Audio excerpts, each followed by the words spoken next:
E aí galera, tudo bem com vocês? Vamos lá falar novamente de fuso horário, tá?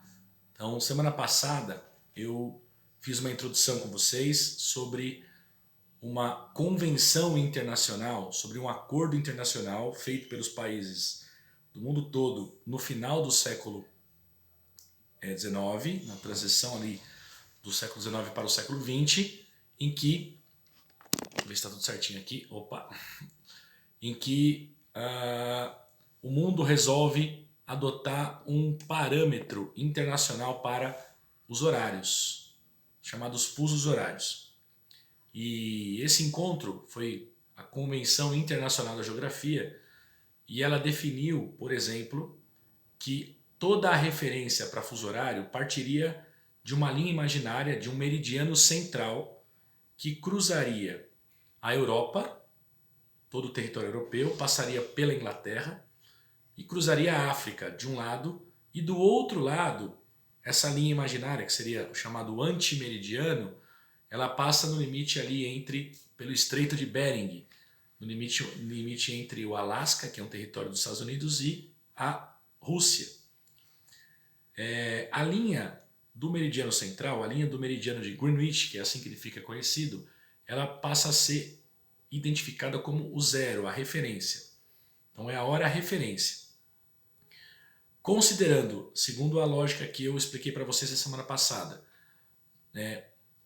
os 360 graus possíveis de uma circunferência completa, divididos pelas 24 horas do dia, nós temos 15 graus correspondendo a um fuso. A cada 15 graus, faixas de 15 graus, nós temos um fuso que significa uma hora.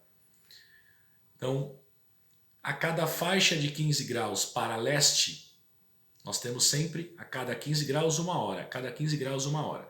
Então quando você quiser saber a diferença de uma região e outra, toda vez que ela tiver o dado longitude, ou não a longitude exata, mas a longitude referência, a faixa de longitude que aquele país está contido, você vai saber, por exemplo, se ele está com horas adiantadas ou horas atrasadas em relação ao meridiano central. Por exemplo, quando eu falo para vocês, nós, Brasil, estamos no fuso 45 graus oeste. Só o fato de nós estarmos no oeste significa que nós estamos atrasados em relação ao central. Ok? Então, nós estamos sempre atrasados. Quantas horas? Basta que eu divida o dado de longitude que eu tenho da faixa. Então, se eu falo que nós estamos na faixa, no fuso 45, eu divido 45 por 15, eu tenho o número 3, certo? Então, 45 por 15 é igual a 3. 3 horas de diferença, 3 fusos horários, 3 horas atrasados graças à nossa orientação. Nós estamos a oeste. Então, se agora forem 8 da manhã em Londres, serão 5 da manhã no Brasil. Ok? Então, estamos sempre atrasados. Se agora são 8 da manhã no Brasil, são 11 da manhã em Londres. Sempre atrasados. Tudo bem com isso, por enquanto?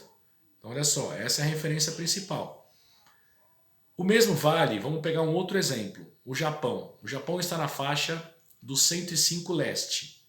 105 leste significa que ele está adiantado. Quantas horas? Ele está adiantado, 105 dividido por 15 dá 9. São 9 horas, 9 fusos. Então, se são 10 horas da manhã em Londres, são 19 horas, 7 horas da noite em Tóquio. Aí você pensa, professor, mas eu sempre ouvi falar que se são 10 horas da manhã no Brasil, são 10 horas da noite no Japão. E por que isso acontece? Se nós estamos a 3 horas de Londres e Tóquio está a 9 horas de Londres, como um está numa orientação leste e o outro está numa orientação oeste, basta que eu some os fusos para saber a distância entre São Paulo, a nossa região, e Tóquio, no Japão. Então, 3 mais 9 são 12. 12 fusos, aí você fica com dúvida. Para mais ou para menos? Para mais. 12 fusos a mais. Ok? Se são 10 da manhã em São Paulo, são 10 da manhã, 10 da noite em Tóquio. Tudo bem? Então basta você observar a localização, a longitude. Lembre-se, a latitude não tem nenhuma referência aqui. E o dado que nos interessa não é a longitude exata, a linha imaginária exata que passa pelo país, mas a faixa em que está localizado, a faixa territorial, considerando os fusos horários de referência definidos pela Convenção Internacional da Geografia. Tudo bem? Então, esse é um conceito que eu gostaria de reforçar com vocês.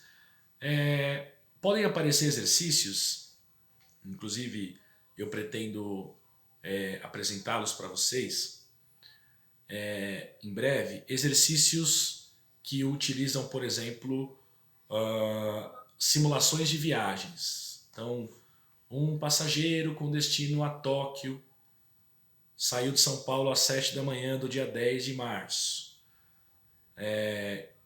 O voo durou 23 horas. Que horas ele chegará a Tóquio no horário de Tóquio? Então, eu estou dando um exemplo de uma possibilidade de um exercício para vocês e já vou trazer uma estratégia de resolução. Então, toda vez que um exercício trouxer pedir para que você descubra o horário de chegada, então você faz uma primeira conversão. Então, se eu estou saindo às 10 da manhã de São Paulo, que horas serão em Tóquio? Em Tóquio, naquele momento, se eu sair às 10 da manhã, em Tóquio serão 10 da noite. Eu converto a hora e acrescento o tempo de voo. Tudo bem? Então, 10 da noite mais 23 horas. Então, ele vai chegar no outro dia. Então, basta eu acrescentar as 23 horas, considerando, sabendo que o dia tem... Se já eram 10 da noite, avançou meia-noite e sobram mais 21 horas. Ele vai chegar às 21 horas do dia seguinte, do dia, por exemplo, 11 de março. Sei lá se essa era a data que eu dei aqui para vocês. Mas só para vocês entenderem como que é feito o cálculo. Então, a gente converte a hora do local de partida para a hora do local de destino e acrescenta o tempo de voo. Aí você saberá que horas o passageiro chegará no seu destino, considerando o horário local. Tudo bem? E para a gente poder encerrar esse tema, eu quero falar um pouquinho só sobre o Brasil. O Brasil ele tem uma grande extensão longitudinal. Então é um país que tem mais de 4.000 quilômetros nos seus extremos leste e oeste. Isso faz com que nós tenhamos adotado lá atrás 4 fusos horários. Mas quais são os 4 fusos? Nós adotamos um fuso para a faixa dos 30 graus oeste, que é o fuso onde estão as ilhas oceânicas, e a única habitada é Fernando de Noronha. Nós temos um segundo fuso, que é o fuso que compreende toda a região sul, toda a região sudeste, parte do centro-oeste, toda a região nordeste e parte do norte. Então, esse é o segundo fuso, o fuso na faixa dos 45 oeste. Nós temos um terceiro fuso que envolve parte do centro-oeste, parte do norte, que nós estaremos no terceiro fuso, que é a faixa dos 60 graus oeste. E nós temos um último fuso, que é a faixa dos 75 graus oeste, que envolve o estado do Acre e um trecho no extremo oeste do estado do Amazonas, que seria na faixa 75 o nosso quarto fuso. Portanto, nós teríamos 5 horas a menos em relação ao meridiano central. Porém, entre São Paulo e Rio Branco, no Acre, nós temos 2 horas, nós estamos 2 horas adiantados, porque eles estão mais a oeste do que a gente, certo? Nós estamos na faixa 45, eles estão na faixa 75. Então, se agora forem 8 da manhã em São Paulo, ainda serão 6 da manhã no Acre. Tudo bem? Então nós temos 4 fusos horários no Brasil. Não confunda fuso horário com horário de verão, certo? O horário de verão, que é uma medida que não existe mais no Brasil, ele representa apenas o fato de nós adiantarmos, por força de lei, o nosso relógio em 1 hora durante o verão, não durante exatamente o verão, mas o final da primavera e o meio do verão, para que nós possamos aproveitar melhor a insolação, aproveitar melhor um dia mais longo. No verão os dias são mais longos e as noites são mais curtas.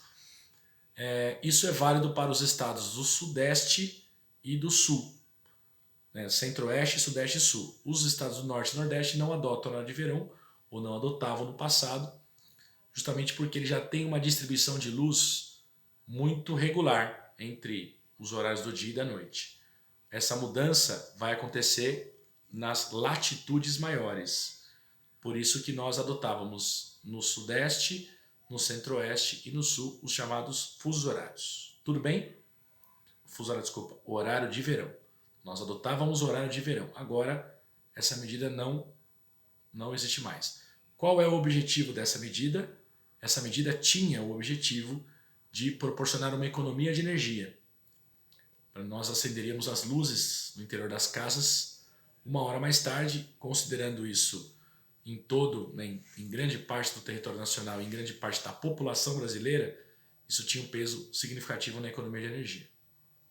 Com o passar do tempo, nós ampliamos o uso de refrigeradores, ar-condicionado, e o nível de economia de energia foi caindo, mas já era algo consolidado, já estava dado na população brasileira. Porém, o atual governo tomou como primeira medida, símbolo do início do governo Bolsonaro, foi extinguir o horário de verão. Tudo bem? A gente prossegue depois, semana que vem, tratando mais temas, e eu vou deixar também alguns exercícios para vocês fazerem. Tudo bem, gente? Um grande abraço, tudo de bom e até semana que vem.